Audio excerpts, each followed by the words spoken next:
Is there one artist, one movement, one genre that has inspired your work more than any other? Who, what, how, why? One artist, one movement, one genre. Well, I was brought up in the so-called academic style, the classical way of learning to draw, to paint, and so forth and so on. And I greatly admired at the very beginning the French Impressionists, the Post-Impressionists, in particular Cézanne, because as I mentioned, I was caught up with this thing about landscape and so forth. Later, Rouault became interested in the Expressionists, and in particular German Expressionists and so forth. But I found out later that that was leading me to something else, back to myself, looking introspectively into myself, my own ethnicity. And so I became interested at a very early age, at an early time, in African art. And I look back in the 1950s. I was going through some slides, and I had the good sense to photograph some of those things early on. Not that I had this premonition about anything special, but I would photograph, and other people would photograph things. And so I started keeping every scrap of paper. I started keeping things, because my professors kept everything. Professor Porter, Professor Herring, Lois Jones, all of them. I'd go to their houses and I'd see all this stuff. James Wells, you could hardly walk through James Wells' place. There weren't so many notes as just pieces of paper and things piled up in the basement where he worked. And so my wife was a little particular about my keeping some of this stuff. As a matter of fact, when I went to Europe, summer of 1964, she threw out some of it. Whoa. And that didn't set too well, but I needed a wife. And I acted like, okay. But, I had this passion to hold on to things, not knowing that someday this would be valuable material, the letters of exchange. Early on, between me and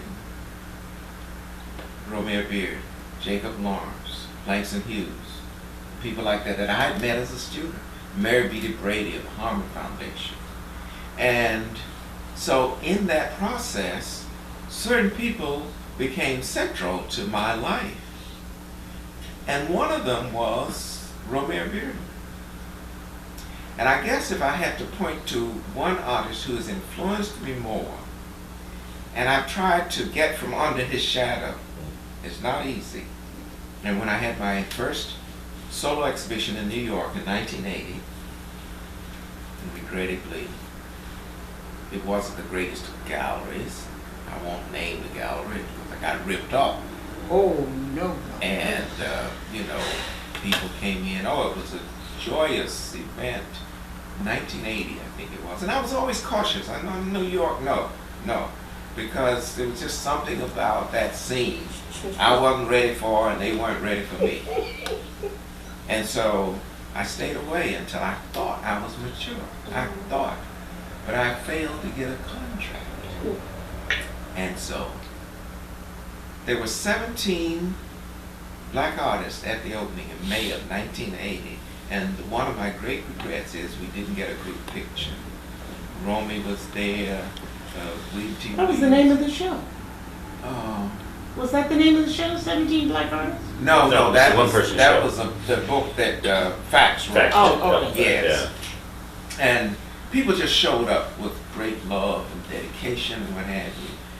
And I think about 12 pieces were sold that first day. Sold. Okay.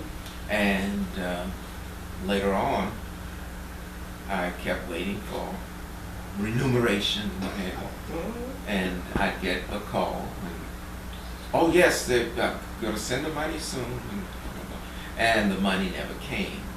Then eventually I was told, well, the reason I didn't send your money was my wife was in a car accident and I had to use the money for that, but I'm going to send it. Well, I decided that now I'm being nice. And this person had good taste and interestingly enough had a wonderful collection of African art in the gallery. And so I decided now I've got to use a few ghetto skills here. I have got to con this guy the way he conned me. So I went to him and I said, you know, since I'm Bill Cosby's curator and he collects African art and African American art and Camille loves African art, I said, you ought to let me have about 12 of those pieces to take to Bill and Camille to see if they would be interested. I'd already calculated the value of the work. Right. So, as my mom used to say, there's more than one way of skinning a cat. And so, he said, oh, Bill Cosby, yes, yes. So later on I told Bill, I said, I used your name in vain. I said, but here's how I used it. I took the pieces, I took them home, and I started displaying them immediately. And later he called me and said, what about the pieces? How did Bill like them? How did Camille? I said, oh, they haven't seen them yet. No. I said, they won't see them until you pay me. Oh. And there was this silence. He said, now you know that's not right. I said, well, it wasn't right for you to do what you did to me. I said, so now when you correct your wrong, I'll correct mine. I've not heard from the gentleman since. And I have some nice pieces of African art. Yes, that's nice. Now, I know, yeah, I know one wrong doesn't, you know, but that, you know, I tried to live a good life. I tried to be honest, but, you know, I know some of the crook deals like other people. So to get back to the point was this whole thing is the equation. Romy showed up that day and he taught me a lesson even in that gallery. I did a piece that I called Homage to Romeo Bearden. It was in the show. Did he get that piece? No, he didn't. He said, now David, I admire the notion that you like my work so much that you are honing in on what I do. He said, but that's not your voice. He took me over to a little work on the wall, and you remember Norma Jean Darden, and she had a sister, both of them were models at one time. When Norma Jean had, came in, Romy picked out, he said, that's you. He said, I want to buy that. Yeah. So Norma Jean came in and she said, oh, I want that piece, but it's sold. And he said, well, you take it. He said, I can always get something else from David.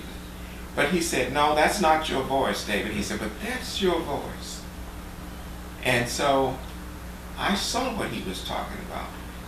And I started rearranging the collage in a totally different way. I started tearing it, stripping it, and doing certain things with the figures and so forth. And he said, that's you.